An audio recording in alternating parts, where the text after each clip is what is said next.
pravimo domaći sok od kupina. Domaći sok, pravi domaći sok.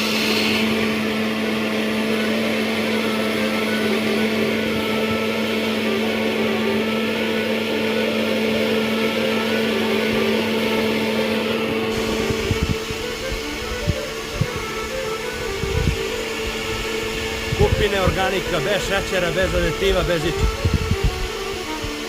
Pozdrav srpsko selo, tradicija Srbije. Gornja Mekuljana.